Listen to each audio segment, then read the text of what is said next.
అందరికీ కూడా ప్రభు అయిన యేసుక్రీస్తు నామములో వందనాలు. హ్యాపీ ఫాదర్స్ డే అన్నమాట. ఈరోజు మరి ప్రపంచమంతా కూడా ఫాదర్స్ డే జరుపుకుంటున్నారు. మనం ఆ మధ్య ఉన్న మదర్స్ డే జరుపుకున్నాం. ఒక ఇంత ఆలోచన చేయండి. Father's Day, Mother's Day, Children's Day, అలాగే టీచర్స్ డే, ఉమెన్స్ డే, జంతువుల డే ఉంటుంది, టీకాల డే, ఇలా ఉన్నాయి కదా. మరి అన్ని డేలు పెట్టినప్పుడు గాడ్ డే పెట్టలేదేంటండి? మరి రోజు వద్దా తండ్రిని?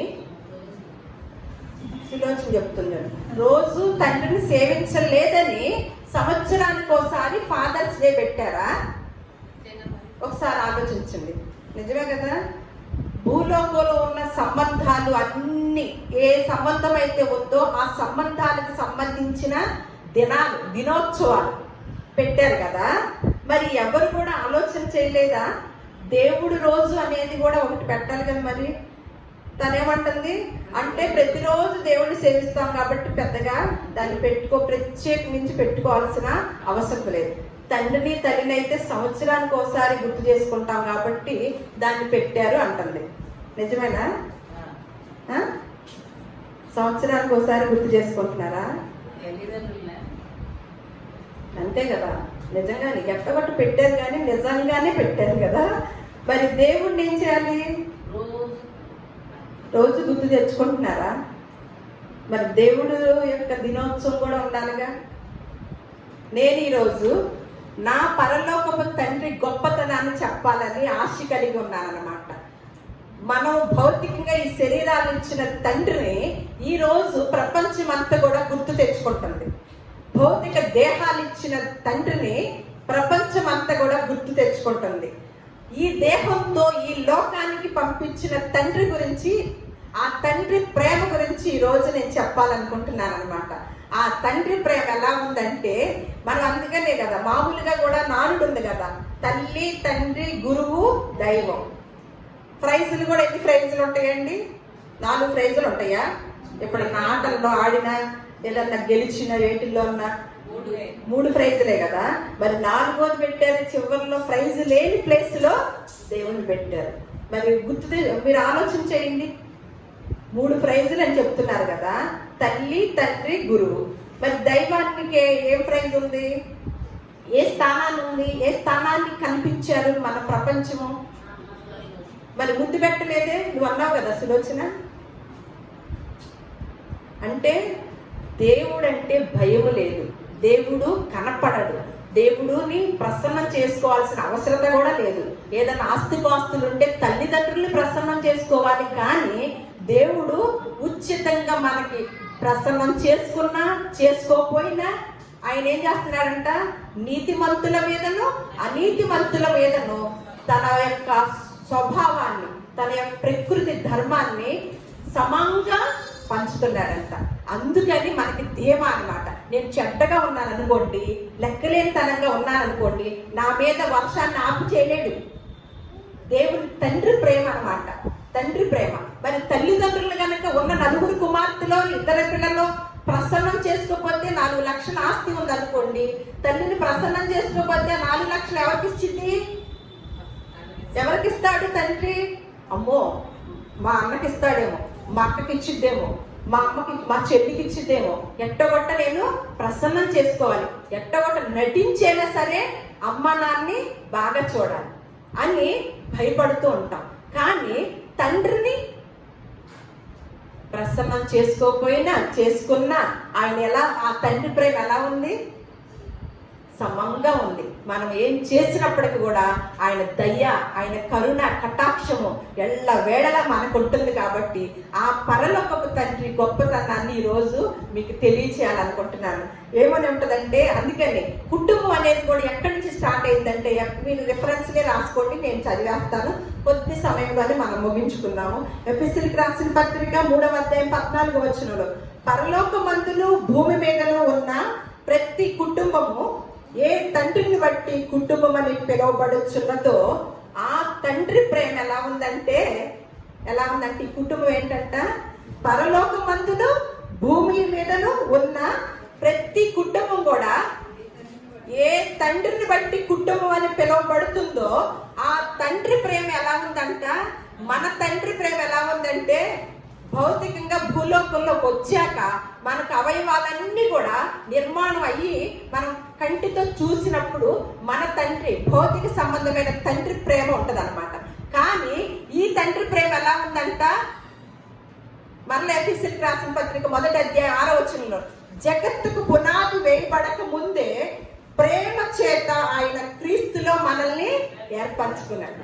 అసలు మనం పుట్టక ముందే మనల్ని ఏం చేశాడంట, జగత్తు పునాది వేయబడక ముందే ఆయన ప్రేమ చేత మనల్ని క్రీస్తులో ఏర్పాటు చేసుకున్నాడంట. ఎంత గొప్ప ప్రేమ అండి, ఎంత గొప్ప ప్రేమ. ఈ లోకంలో ఉన్న తండ్రి ప్రేమ దూరమైనా పర్వాలేదు, ఈ తండ్రి ప్రేమ మాత్రము దూరం అయితే మనం బ్రతకలేము.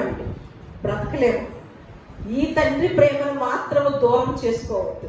ఇంకో చోట చూద్దాం, ఇంకా ఆయన ప్రేమ ఎలా ఉందో ఒకసారి చూద్దాం. ఆయన ప్రేమ ఎంత గొప్పగా ఉందో ఇంకో చోట చూద్దాం. పరమగీతము మీరు తీసుకోవచ్చు, 8వ అధ్యాయము 6వ వచనం. ఇంకా ఈ తండ్రి ప్రేమ ఎలా ఉందంటే, ఈ తండ్రి ఎలా వర్ణించుతున్నాడంటే, ఈ తండ్రి ప్రేమ అంతా మరణం అంతా బలమైనది అంటండి. ఈ తండ్రి ప్రేమ మరణం అంతా బలమైనది. ఏంటి ఆ మరణంతో పోల్చాడు? ఈ తండ్రి ప్రేమ అంట ఇక దేన్ని పోల్చలా, ఏకంగా ఇక మనకి ఉదాహరణగా ఏం చెప్పాలంటే ఈ తండ్రి ప్రేమ అంట మరణం అంతా బలమైనది. మరణము చూడని నరుడుంటాడా? మరణము చూడని, మరణం ఎవరినైనా వదిలిపెట్టిద్దా? అందుకని ఈ తండ్రి ప్రేమ కూడా మనల్ని వదిలిపెట్టదంట. అందుకని ఏమంటున్నాడు, ఈ తండ్రి ప్రేమ మరణమంతా బలమైనది. మరణము ఎవరిని వదిలిపెట్టదు లాగా, ఎవరిని కూడా వదిలిపెట్టదో అలాగే ఈ దేవుడైన ఈ తండ్రి కూడా మనల్ని వదిలిపెట్టడు. అటువంటి ప్రేమ అన్నమాట. ఇంకెంత ఉందో చూద్దాం ఈ ప్రేమ. అలాగే ఇంకేంటంట, అగాధ సముద్ర జలము ఆ ప్రేమను ఆర్పజాలదంటండి. అగాధ సముద్ర జలము ఆ ప్రేమను ఆర్పజాలదంట. సముద్రాల్లో ఎంత నీరు ఉంటుందో తెలుసు కదా, అయినప్పటికీ అంత నీరు కూడా ఈ యొక్క ప్రేమను ఆర్పజాలదంట. నదీ ప్రవాహములు దాన్ని ముంచివేయవంట. నదీ ప్రవాహములు దాన్ని ముంచివేయవంట. ఇంకొక మాట, ప్రేమకే ఒకడు తన స్వాస్థ్యమును అంత ఇచ్చినను తిరస్కారముతో అతడు త్రోసివేయను. ఏంటంట, ఈ తండ్రి ప్రేమకి ఇంకా వేరే వాళ్ళు బాగా భూలోకంలో ఉన్న ఆస్తి పరులు వచ్చంట తన ఆస్తిని అంత ఇస్తే తన బిడ్డనిస్తాడేమోనని అడిగితేనంట ఏం చేస్తుందంట, ఈ ప్రేమ తిరస్కరించిద్దంట. ఏం చేస్తుందంట, నీ ఆస్తి వద్దు, నువ్వు వద్దు, నా బిడ్డను మాత్రము నేను వదిలిపెట్టను అని తిరస్కరించిద్దంట. ఎవరు రాస్తున్నారు ఈ మాటలు? పరమగీతం ఎవరు రాశారు? పోనీలే, మెల్లగైనా చెప్పారు. పరమగీతం ఎవరు? జ్ఞాని అయిన సొలొమోను రాశారనమాట. అలాగే ఇంకోటి ఏమనంటే, యాకోబు రాసిన పత్రిక 1వ అధ్యాయం 18వ వచనం కూడా ఆయన ఏం చేస్తున్నాడంట, ఎందుకు ఇంత చక్కగా ఇంత ప్రేమను ప్రేమించిన మన పట్ల ఆయన యొక్క విధానం ఎలా ఉందో చూడండి. ఆయన ఏమనుకుంటున్నాడు మన పట్ల, ఆయన తాను సృష్టించిన వాటిలో మనము ప్రథమ ఫలముగా ఉండునట్లు సత్యవాక్యము వలన మనలను తన సంకల్ప ప్రకారము ఎవరికన్నారండి? ఈ తండ్రి కన్నాడండి. మనం ఎలా ఉండాలని అంట, ఈ సృష్టిలో ఉన్న ప్రతి దానికి మించిన గొప్ప ఆధిక్యత మన తండ్రి. మనకైతే మన కన్న తండ్రి, మన భౌతికంగా కన్న తండ్రి ఆస్తులు ఇవ్వకపోవచ్చు, అంతస్తులు ఇవ్వకపోవచ్చు, మనకు ఆనందాన్ని ఇవ్వకపోవచ్చు. కానీ ఈ తండ్రి ఏం చేస్తున్నాడంట, ఆయన తాను సృష్టించిన వాటిలో మనము ప్రథమ ఫలముగా ఉంటున్నట్లు ఎలా కన్నాడంట, తన సత్యవాక్యము వలన మనల్ని కన్నాడంట.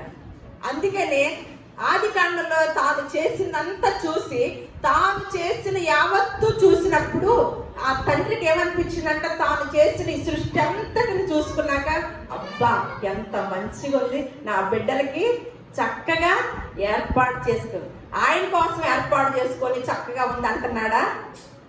తాను చేసిన యావత్తు చూసినప్పుడంట అది చాలా బాగుంది అనుకున్నాడంట. తాను మన కొరకు చేసిన యావత్తు కూడా, మన కొరకు చేసిన విధానాన్ని అంతటిని కూడా చూసి తాను సంతోషపడుతున్నాడు అన్నమాట. ఆయన ప్రేమ ఎంతది, తండ్రి ప్రేమ. అందుకని యేసుక్రీస్తు వారు వెళుతూ శిష్యులకు చెబుతున్నాడు, మీరు ఎలా ప్రార్థన చేస్తారో తెలుసా? మీరు గుర్తుంచుకోండి, ప్రతి దినము కూడా పరలోకమందున్న మా తండ్రి అని ప్రార్థన స్టార్ట్ చేయండి, ప్రారంభించండి. ఎందుకంటే ఆ తండ్రి ద్వారానే మనము ఈ లోకానికి వచ్చాం. భూలోకములోను పరలోకములోను ఏమంటున్నాడు? పరలోకమందును భూమి మీదను ఉన్న ప్రతి కుటుంబము ఏ తండ్రిని బట్టి కుటుంబం అని పిలువబడుచున్నదో ఆ తండ్రి ప్రేమ ఏం చేసింది? మనల్ని జగత్తు పునాది వేయబడక ముందే ప్రేమ చేత క్రీస్తులో మనల్ని ఏర్పాటు చేసుకుంది. ఈ ప్రేమ మరణమంతా బలమైనది. నదీ ప్రవాహ జలములు కూడా ఆపజాలము, అగాధం సముద్ర జలములు ఆ ప్రేమను ఆర్పజాలము, నదీ ప్రవాహ జలములు కూడా దాన్ని ముంచివేయవు అని చెప్తూ, ఆయన తన సంకల్పము చొప్పున ఏమంటే తాను సృష్టించిన వాటిలో మనము ప్రథమ ఫలముగా ఉండినట్లు సత్యవాక్యము వలన ఆయన మనల్ని కనెను. తన సంకల్పము చొప్పున కనెను, సంకల్ప ప్రకారము కనెను. ఇటువంటి తండ్రిని ఎవరైతే ఆ ప్రేమను పొందుకోలేరు, ప్రతి మనిషిని మరణం ఎలాగ వదలదో ఈ తండ్రి ప్రేమ మనల్ని ఎప్పుడు కూడా వదలకుండా ఉంటుందండి. ఈరోజు ఈ ఫాదర్స్ డే రోజున ఈ పరలోకపు తండ్రి ప్రేమను ఎవరైతే మిస్ అవుతున్నారో ఆ ప్రేమను మాత్రం మిస్ అవ్వకుండా, ఎందుకంటే ఆయన ప్రేమ మరణమంత బలమైనది, మరణమంతా బలమైన ప్రేమను అందించే ఈ లోకంలో ఎవ్వరూ లేరు, ఒక్క దేవుడైన తండ్రి అయిన దేవుడు తప్ప. అటువంటి తండ్రిని ఈరోజు మనము జ్ఞాపకం, ఈరోజు కాదు, ఈ యొక్క జీవితాంతము కూడా, మరణాంత వరకు కూడా.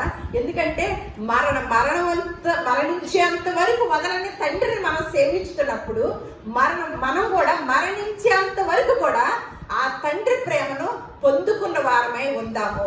దేవుడు మిమ్మల్ని అందరినీ కూడా దీవించునుగాక.